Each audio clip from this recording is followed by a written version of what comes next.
환대와 환송이 진리입니다. 라는 제목으로 여러분과 은혜를 나누도록 하겠습니다. 네. 오늘부터 우리는 요한3서를 2주에 걸쳐 살펴볼 건데요. 오늘은 그 첫 시간으로서 먼저 요한3서의 큰 그림을 그리고 그런 후에 오늘 본문의 메시지를 좀 살펴보고자 합니다. 이 요한3서의 핵심 주제는요.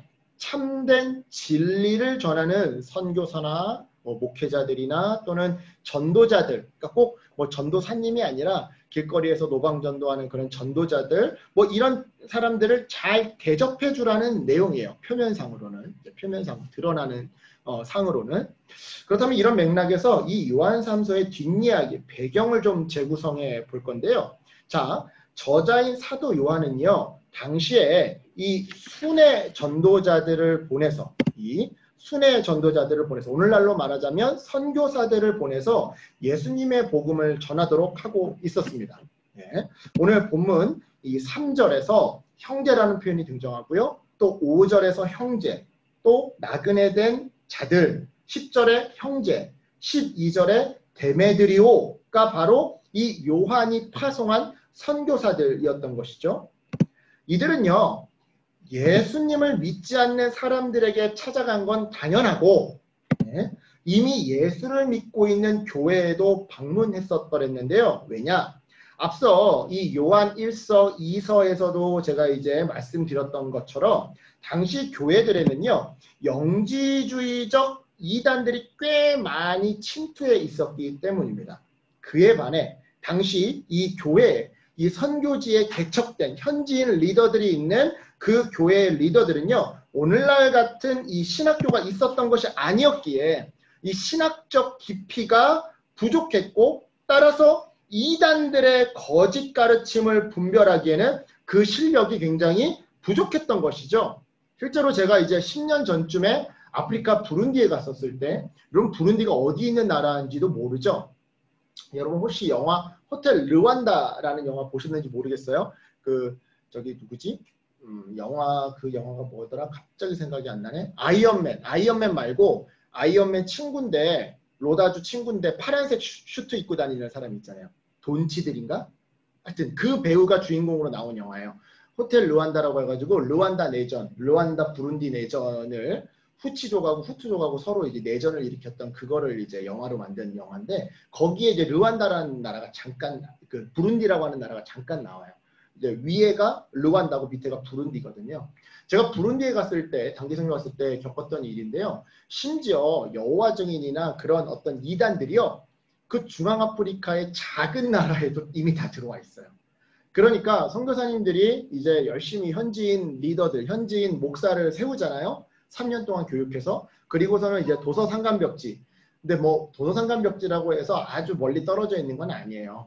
왜냐면 사실 우리나라보다도 영토가 작아요. 그런데 이제 도로가 너무 상황이 안 좋아요. 아스팔트 도로가 없어요. 시멘트 도로도 없어요. 다 이제 돌길이고 이러다 보니까 차로 가도 24시간이 걸리고 이런 거죠. 그런 상관벽지에 이제 파송을 합니다. 목사님들을, 현지 목사님들을. 그러면 한 1, 2주 있다가 갑자기 그 교회 성도들이 예배를 드리지 않고 일요일 날 더 인근의 도시 지역으로 나와서 예배를 하는 거예요. 그래서 야, 너네 우리가 몇 주 전에 이미 목사 안수 줘서 파송했는데 왜 이 도시로 나오냐? 그러면 이미 이단들이 다 채갔어요. 이렇게 얘기하는 거예요. 그러니까 무슨 말이냐면 이 신학적 깊이가 그렇게 깊지가 않다 보니까 이단들이 와서 야, 너 성경 이거 무슨 말인지 알아? 이러면서 꼬드기면 금세 넘어가 버리는 이런 일이 지금도 벌어지고 있다라는 것이죠. 그래서 사실 요즘은 선교학에서도 옛날처럼 그런 전방개척 선교사들을 파송 보내려고 하기보다는 좀 어느 정도 성경을 가르칠 수 있는 학문적 소양이 있는 선교사님들을 좀 보내려고 합니다. 왜냐하면 이제는 아프리카 대륙의 기독교 인구수가 미국과 아시아를 뛰어넘었거든요.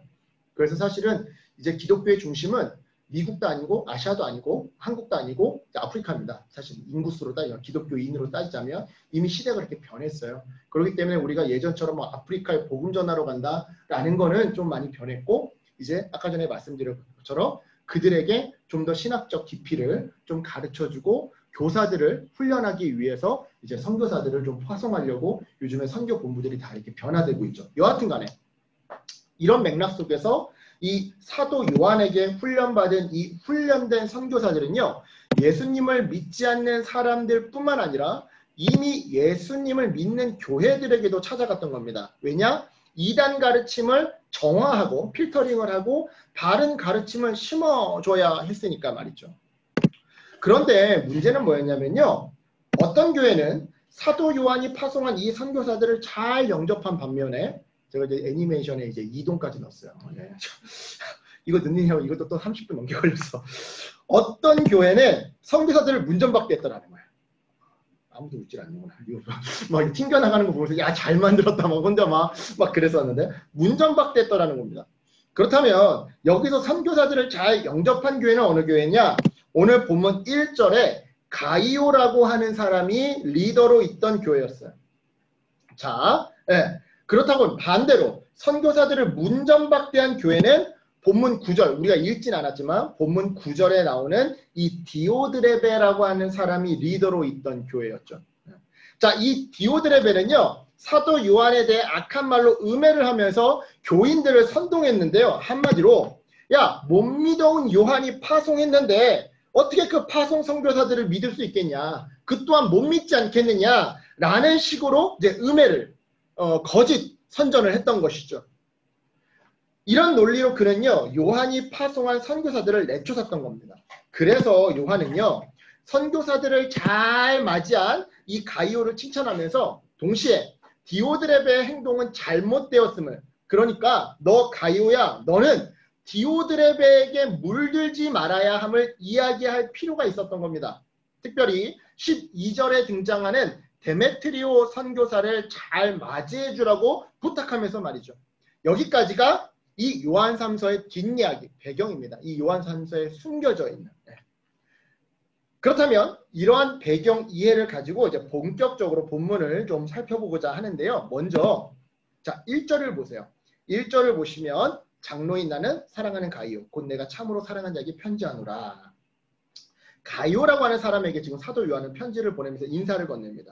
그렇다면 여기서 이 가이오는 누구냐라고 하는 질문이 생길 텐데요. 이 가이오는요, 요한의 선교와 양육으로 거듭나고 성숙되어서 오늘날로 말하자면 현지인 교회의 목회자가 된 현지인 리더였습니다. 즉 요한이 아끼는 선교지의 제자가 바로 이 가이오였던 것이죠.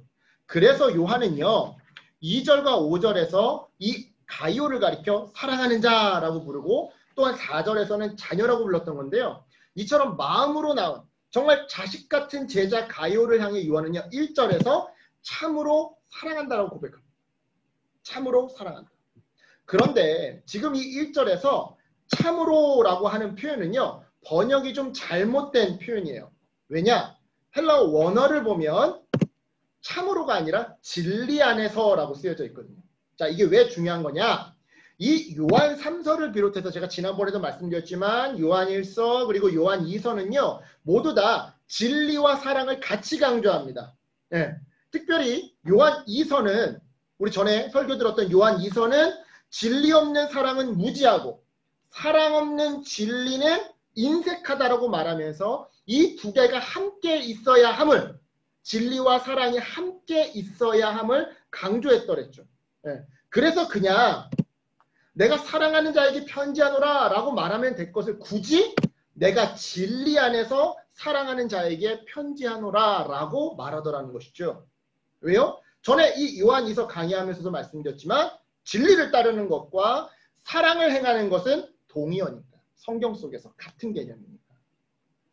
이처럼 진리와 사랑으로 인사를 건넨 요한은요. 이어지는 2절에서 가이오를 축복하기 시작하는데요. 뭐라고 축복합니까? 내 영혼이 잘된 같이 네가 범사에 잘되고 강건하기를 간구하노라. 여러분 이 구절 여러분이 너무나도 잘 아시는 구절일 겁니다. 일단 유명한 찬양이 있어요. 사랑하는 자여 내 영혼이 잘된 같이. 이 찬양 아세요 혹시? 네, 모르시는군요. 주로 선교사님들을 축복할 때 이 찬양 많이 해요.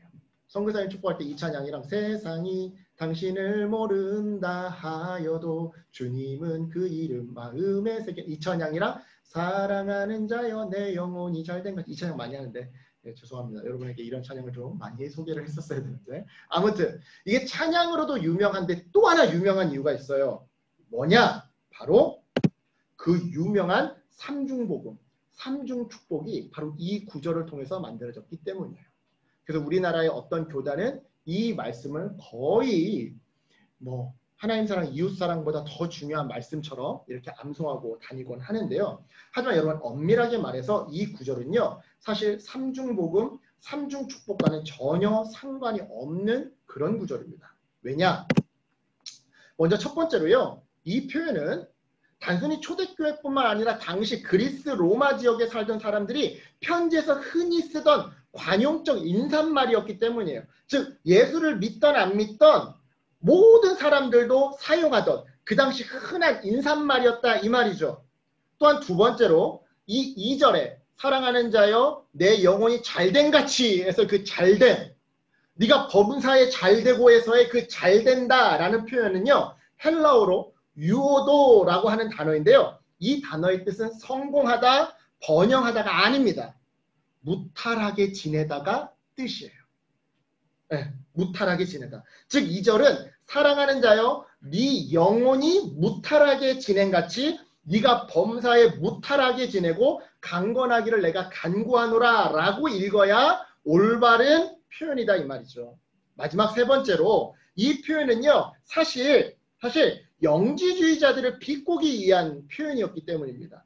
전에도 말씀드렸지만 영지주의자들은요. 영혼만 잘 되면 육체는 잘 안 돼도 만사 오케이라고 가르쳤던 사람들이었어요. 그런데 지금 이 2절은 네 영혼이 무탈함과 같이 네가 범사에 무탈하고 강건하기를 즉 정신뿐만 아니라 영혼뿐만 아니라 육체도 무탈하고 물질 환경도 무탈하기를 기도하고 있더라는 것이죠. 따라서 여러분 앞으로 이 구절을 보고 삼중축복 즉 성공과 번영신학을 묵상해서는 안 되는 겁니다. 이 구절은요. 말 그대로 우리네 할아버지 할머니들이 오랜만에 손주들 만나면 아이고 야야 엄마 말 잘 듣고 공부 열심히 하고 건강하게 잘 자라야 한다. 나중에 큰 사람 되고 이렇게 말씀하시는 것과 똑같은 그런 축복의 말입니다. 이 말 들었다고 해서 다 돈 많이 벌고 다 사장 되라는 그런 말이 아니더라는 것이죠. 여하튼 이처럼 축복의 인사를 건넨 요한은요. 이어지는 3절에서 형제들이 와서 즉 파송했던 선교사들이 와서 가이오가 진리 안에서 잘 행하고 있다고 즉 선교사들을 잘 맞이해주고 있고 먹을 것과 입을 것과 또 잘 곳과 심지어는 사역 후원금을 잘 지원해줬다고 소식을 전해주니 심히 기쁘다고 말하고 있는데요. 그러면서 4절에서 뭐라고 말합니까? 가요를 비롯한 자기의 제자들이 이처럼 진리 안에서 행한다함을 듣는 것이 제일 기쁜 일이래요. 계속해서 5절에서 요한은요. 가요를 향해 나그네 된 형제 즉 선교사들을 환대해주고 환송해주는 것은 충성스러운 일, 신실한 일이라고 말하면서 6절에서는 선교사들이 요한에게 돌아와서는 가요가 얼마나 선교사들에게 잘해주었는지 이미 다 증언해 줬다. 그래서 내가 다 듣고 알고 있다 라고 말하는데요. 이러한 가이오의 섬김이 하나님께 합당한 이유는요. 먼저 첫 번째로 복음 사역을 할 때 선교사들의 실제적 필요를 누군가는 채워주어야 하기 때문입니다. 바로 7절 내용이죠. 그리고 두 번째로 복음 사역자들을 영접하고 돕는 것은 하나님의 진리를 위해 함께 일하는 것이기 때문입니다. 바로 8절 내용이죠. 자, 여기까지가 오늘 본문의 이제 줄거리예요. 다음 주 본문에는 이제 싸움이 등장해요. 갈등이 등장해요. 음해하는 사람들에 대한 이제 좀 더 구체적인 이야기가 등장하고요. 그렇다면 오늘 본문을 통해 주님이 주시는 메시지는 무엇이냐? 먼저 첫 번째로 환대와 환송이 진리 안에 서 있다라는 증거이다. 이런 메시지예요. 진리 안에 있다라는 증거라는 겁니다. 자, 오늘 본문에서 사도 요한이 보냈던 선교사들은요. 가이오가 심호하는 교회에 방문했을 때 그 교회가 자신들에게 먹을 것과 입을 것을 내어주고 잘 곳을 마련해 주었으며 심지어는 사역에 필요한 재정까지 채워줬다고 요한에게 보고했더랬어요. 그리고 이 보고를 들은 요한은요. 3절에서 가이오가 진리 안에 있다고 5절에서는 가이오가 충성스럽다고 선포하죠. 즉 가이오 너의 환대와 환송을 보았을 때 너는 분명 진리 안에 서 있음이 틀림없다고 요한이 보증해 주더라는 거예요. 그렇습니다, 여러분. 선교사가 아니라 하더라도 나그네 된 자들을 잘 환대해주고 환송해주는 일은요, 실로 내가 진리 안에 흔들림 없이 서 있음을 보증해주는 가장 강력한 증거입니다. 왜냐? 환대와 환송이야말로 구원의 최고 보증 수표인 거니까요. 자, 히브리서 우리 13장 2절. 여러분 졸립죠? 너무 따뜻해서 그렇죠? 우리 13장 2절. 설교도 재미없지만 따뜻하기도 하고. 자, 우리 히브리서 13장 2절 우리 함께 읽겠습니다. 히브리서 13장 2절 함께 읽겠습니다. 시작. 손님 대접하기를 잊지 말라. 이로써 부지 중에 천사들을 대접한 이들이 있었느니라. 아멘. 우리 이어서 마태복음 25장 40절을 함께 읽어보겠습니다. 시작. 임금이 대답하여 이르시되 내가 진실로 너희에게 이르노니 너희가 여기 내 형제 중에 지극히 작은 자 하나에게 한 것이 곧 내게 한 것이니라 하시고. 아멘. 영생자매 글씨가 너무 작아요? 포인트가? 아니에요. 제가 안 그래도 이번에 PPT 만들면서는 글씨책 때문에 약간 너무 글씨가 작나? 이런 생각을 좀 했는데 역시나였네요. 괜찮아요. 좀 더 다음 주에는 좀 더 크게 준비해볼게요. 네, 저희가 좋아하는 글씨체인데 이 글씨체가 다른 글씨체보다 좀 더 포인트가 작게 이렇게 만들어져요. 그렇죠. 가독성이 안 좋죠. 그냥 예쁘기만 하죠. 제가 약간 이런 걸 좋아해요. 가독성보다는 너무 예뻐 막 이런 거 타이핑체 이런 거 타이프 옛날 아날로그 타이프 죄송합니다. 알면서도 만들었으니까 내 잘못이죠. 네, 자 아무튼 여러분 지금 우리가 읽은 이 성경들이 일관되게 증거하는 바가 무엇입니까? 나그네를 잘 환대해주고 환송해주는 것이야말로 하나님 앞에서 우리의 구원이 무효 처리되지 않는 보증수표라는 점이에요. 이걸 다르게 표현하자면 이렇게 표현할 수 있습니다. 정말로 구원받은 사람은, 그래서 진짜로 진리 안에 있는 사람은 나그네를 잘 환대해주고 환송해주기 마련이다. 제가 지금 여기 책 표지를 하나 PPT로 띄워놨어요. 뭐냐면 환대와 구원이라고 하는 책입니다. 이게 뭐냐면 요즘에 이제 미국 복음주의 신학계에서는 우리가 예전에 전통적인 관점에서 믿으면 구원 얻는다라는 이런 어떤 신학 교리를 우리가 배워왔었는데 요즘 미국 복음주의 계열에서는 아니다. 믿으면 구원 얻는 거 맞긴 맞는데 그 믿음은 참된 믿음은 환대로 나타나기 마련이다. 환대로 나타나기 마련이다. 그래서 환대가 구원을 얻게 하는 거다라고 하는 굉장히 급진적인 어떻게 보면 뭐 율법주의 같은 그런 말들이 나오고 있어요. 근데 이게 어불성설이 아니에요. 실제로. 실제로 여러분들이 선교지에 간다고 한다면 예수 그리스도를 믿어라 라고 할 때 많은 사람들이 그냥 믿는다고 할지 몰라요. 왜요? 선교사한테 쌀을 받아가기 위해서요. 그런 일들이 굉장히 많이 일어납니다. 그래서 정말 이 사람이 예수를 믿는지 안 믿는지 구원받은 사람인지 아닌지를 알 수 있는 방법 중에 하나로 이 선교사님들은 이 사람이 이 현지인 제자들이 얼마나 자기 주변 사람들 그리고 자기 주변의 이웃들을 환대하고 환송해 주는지를 눈여겨보곤 하죠. 사실 이게 급진적이어 보이지만 전혀 틀린 말은 아니더라는 거예요. 네. 이런 의미에서 묻겠습니다. 여러분 몇 년 전 제주도로 찾아온 예멘 난민 문제로 온 나라가 시끌벅적했던 적이 있었어요. 자 여러분 기독교인이라면 이 문제를 어떻게 바라봐야 할까요? 지금 PPT를 보니까 한쪽은 우리는 난민을 환영한다.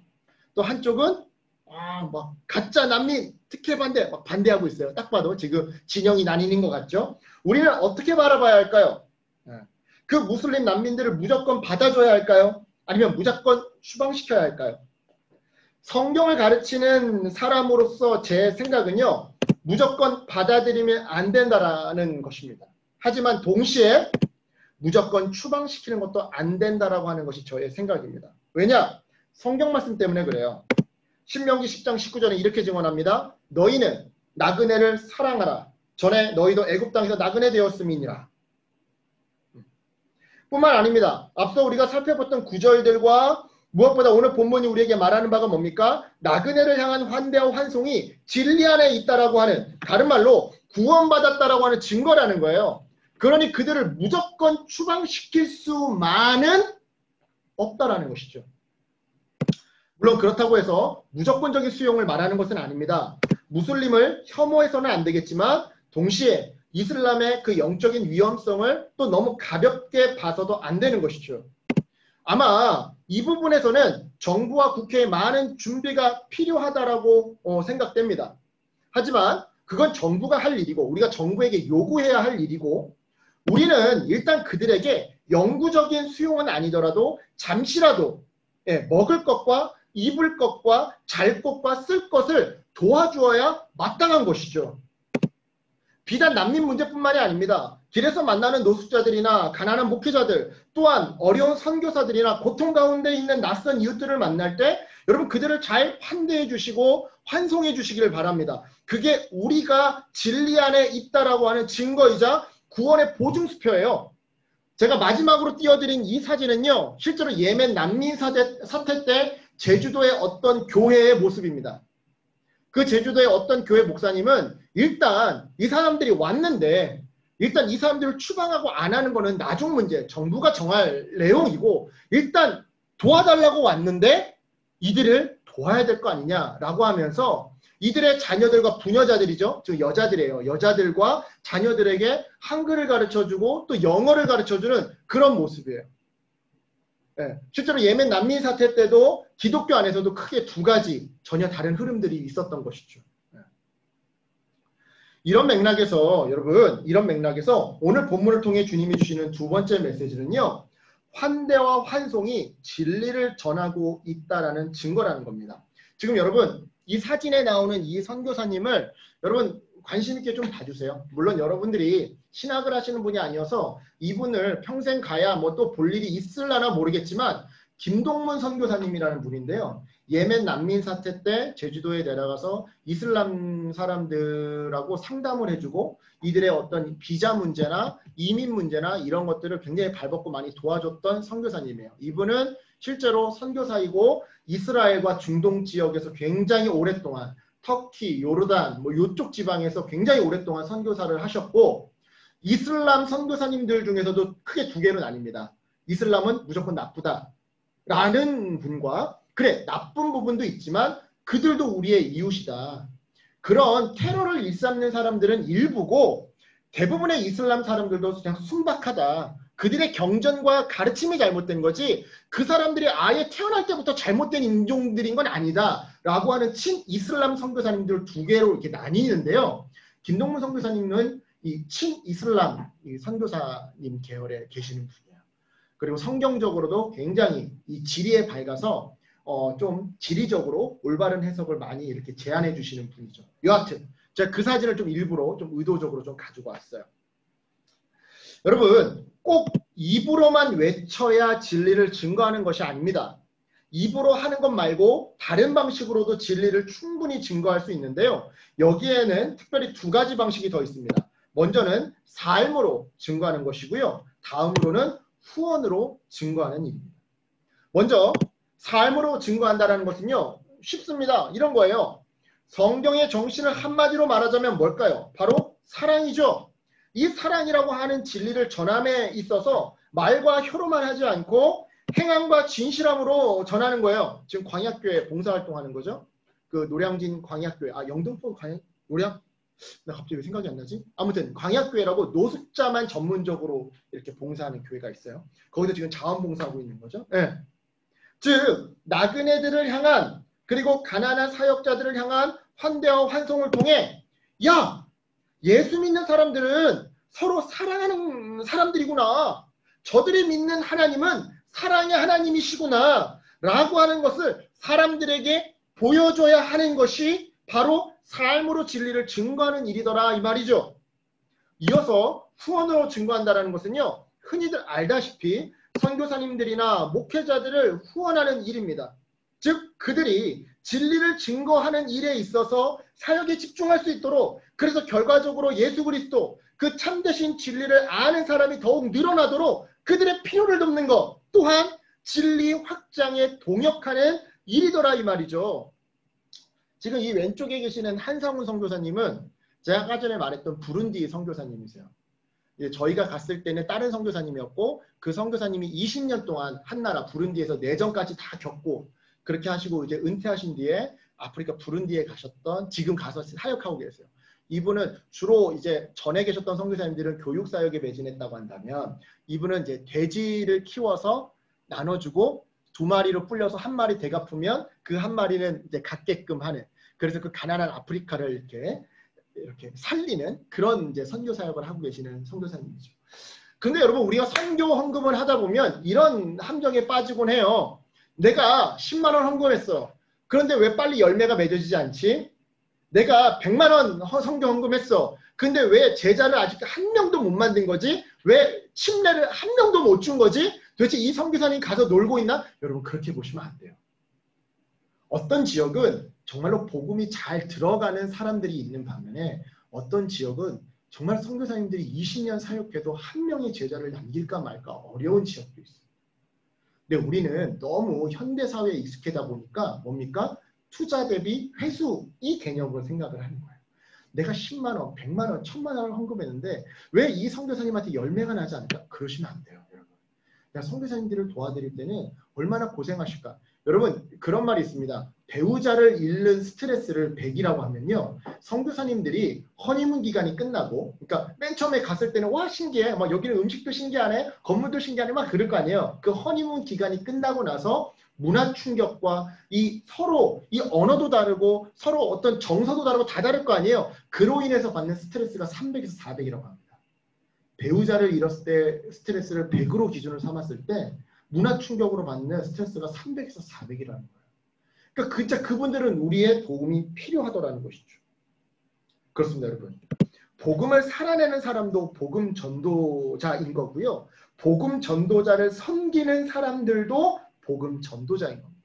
여러분, 최전방에서 진리의 말씀을 전하는 사람뿐만 아니라 그들이 그 일을 왕성하게 펼칠 수 있도록 후방에서 지원하는 사람도요. 하나님 나라 확장을 위해 함께 협력하는 동역자인 거예요. 마찬가지로 후방에서 즉 이미 어느 정도 선교가 잘 된 그런 나라에서 그런 지역에서 진리의 삶을 또 나름 왕성하게 살아내는 사람도 즉 삶으로 환대와 환송을 열심히 살아내는 사람도 역시나 하나님 나라 확정의 동역자인 것이다. 이 말이죠.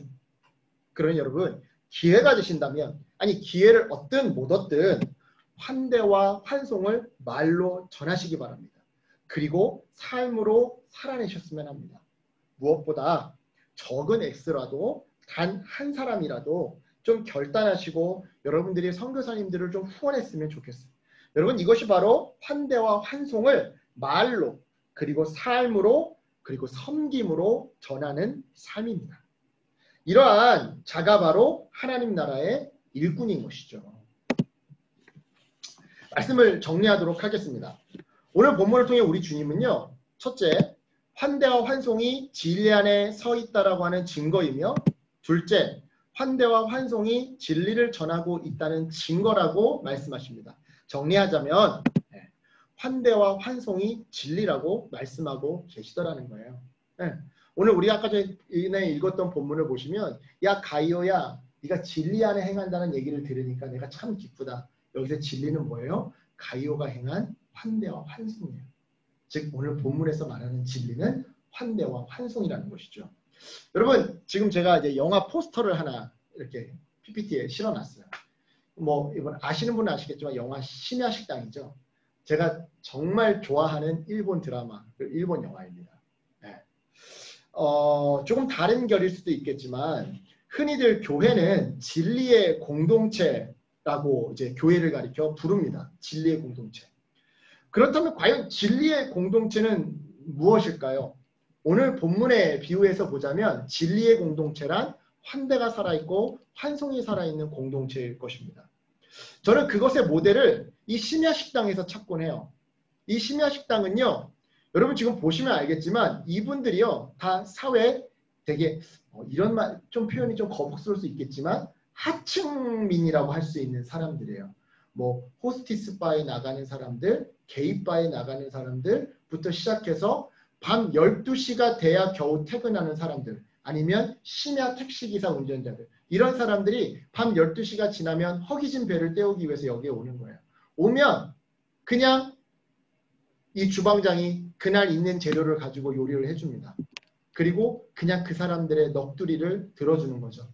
그 사람들이라고 해서 처음부터 심야 택시기사가 되고 싶었던 것도 아니고 처음부터 술집에 종업원으로 가고 싶었던 것은 아니었겠죠. 삶의 이야기들이 있었을 겁니다. 그런데 그것을 옳고 그름을 떠나서 일단 그들의 이야기를 들어주고 말없이 묵묵히 들어주고 응원해주고 따뜻한 밥 한 끼 내어주는 것. 저는 어떤 의미에서 진리의 공동체, 환대와 환송의 공동체의 모델을 이 심야식당에서 찾곤 해요. 그래서 제가 만약에 나중에 내가 정말 교회를 개척하게 된다면 우리는 나는 수요 예배를 없앨 거다. 수요 예배 때 무조건 교회로 오면 김치찌개나 돈가스, 내가 할 줄 아는 요리가 그 두 개밖에 없으니까 그거 해서 그냥 줄 거다. 그렇게 밥 먹고 나면 이제 먹여놨으니까 이제 정신교육 들어가야지. 농담이고요. 아무튼 네, 그렇게 생각을 하곤 해요. 네. 환대와 환송이 진리라고 오늘 본문은 말하고 있습니다. 사랑하는 여러분, 오고 가는 시대 속에서 많은 지혜자들은 저마다의 진리를 말하곤 했었습니다. 영지주의자들은요, 영원한 지혜를 깨닫는 것이 진리라고 말했었고요. 유교는요, 인의 예지가 진리라고 말했었죠. 한편 불교는요, 욕망을 끊어낸 열반의 경지가 진리라고 말했었고요. 도교는요, 자연의 순리가 바로 진리라고 말했었습니다. 자, 여러분, 현재 우리는요, 코로나 바이러스라고 하는 이 현상과 사투를 벌이고 있습니다. 이 상황에서 영원한 진리를 깨닫는 것이 과연 대안이 될까요? 진리일까요? 영원한 지혜를 깨닫는 것이 진리일까요? 이 상황에서 예절을 따지고 있고 사랑을 따지고 있는 것이 어떤 의미에서 진리일까요? 이 상황에서 살고자 하는 욕망, 내 가족을 치료하고자 하는 욕망, 생계 절벽에서 벗어나고자 하는 욕망, 기타 등등의 삶에 대한 애착을 내려놓는 것이 과연 진리일까요? 이 상황에서 바이러스 또한 자연의 이치니까 순응하고 아파하다 누군가 죽어가는 것이 진리일까요? 아닐 겁니다. 네. 오히려 코로나 바이러스 속에서 아파하고 신음하는 사역자들, 지체들, 이웃들, 내 옆 사람들을 위해 십시일반 환대하고 환송하는 것이, 그래서 이 난국을 어떻게든 함께 헤쳐나가는 것이 참된 진리가 아닐까? 저는 오늘 본문을 묵상하면서 그런 생각을 해봤습니다. 우는 자들과 함께 울고 기뻐하는 자들과 함께 기뻐하는 것이 참된 진리가 아닐까라는 생각을 해봤어요. 그렇습니다, 여러분. 환대와 환송이 이 세상을 아름답게 회복하는 진정한 참된 진리라 저는 믿습니다. 사랑하는 여러분, 이것을 마음속에 새기고 내 옆 사람들을 환대하고 또한 환송해 주시기 바랍니다. 그래서 태풍 속에서도 어떠한 눈물과 고통 속에서도 끊어지지 않는 삼겹줄이 되어서 환난 속에서도 주님 주시는 그 하나님 나라의 축복, 그 구원의 은혜를 함께 누리는 우리 청년부 공동체가 되시기를 주님의 이름으로 간절히 축원합니다. 아멘. 기도하겠습니다.